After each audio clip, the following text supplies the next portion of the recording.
people there. Okay guys, welcome back to Mythic Wids, and this time we're gonna have a look at Tectus on Mythic. So we followed the tactics from Fat Boss and did the same positioning as them. First a little bit about that. We started off here in the corner. Yeah, and one more thing, we did this as 4 healers.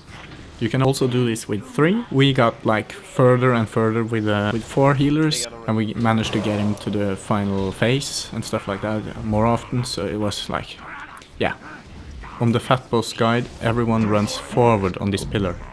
But we figured out we wiped too much on it because of the smoke, and it choked us all the time. So we just figured, yeah, let's run to the left instead, and that worked fine actually. No, it wasn't a big deal.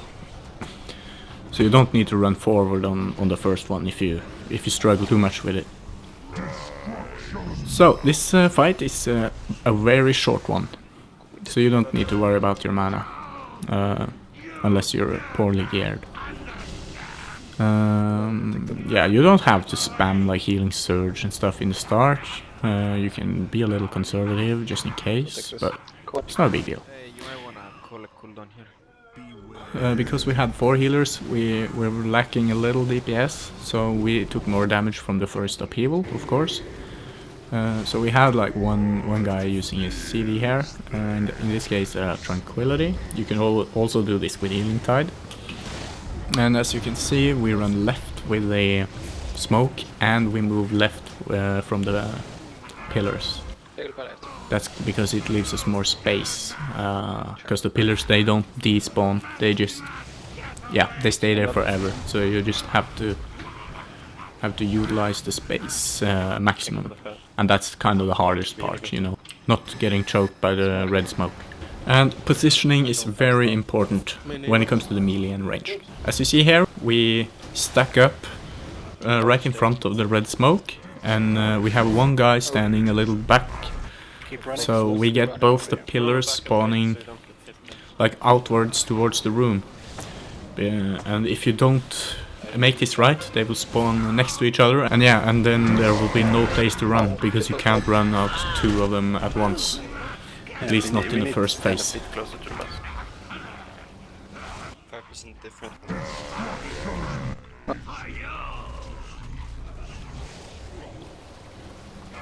And finally, a crystalline barrage. So yeah, I use all my movement stuff like Ghost Wolf and Unleash Life. Make sure you have enough space when you run.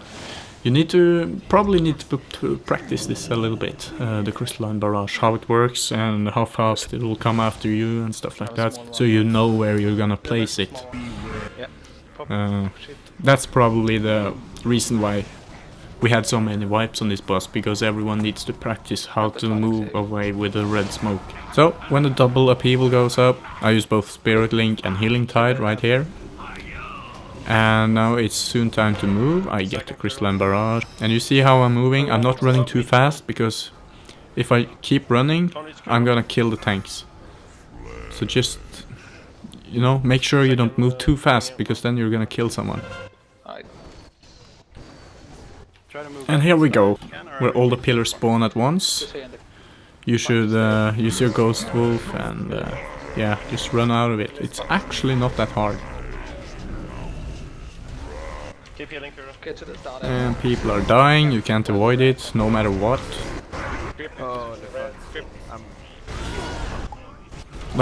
Almost half the raid was dead, and we had 2 Tectuses left, or 1. So I actually anked here and just made sure the tank didn't die.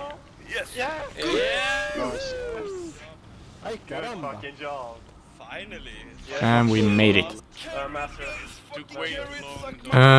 In case anyone is wondering, the average DPS on this fight was about 45k. So yeah, it's important you have a lot of nice DPS. The healing isn't that important, because basically everything that's dangerous here is gonna one-shot you. So I failed a couple of times on this boss just because I wasn't able to move fast enough. The Ghost Wolf was like a manual click button with my mouse and shit. It didn't work. So you just have to make sure you can press a button and move as fast as you can. Okay, that's it, guys. If there's any questions or anything, just write in the comments, and I'll see you guys next time.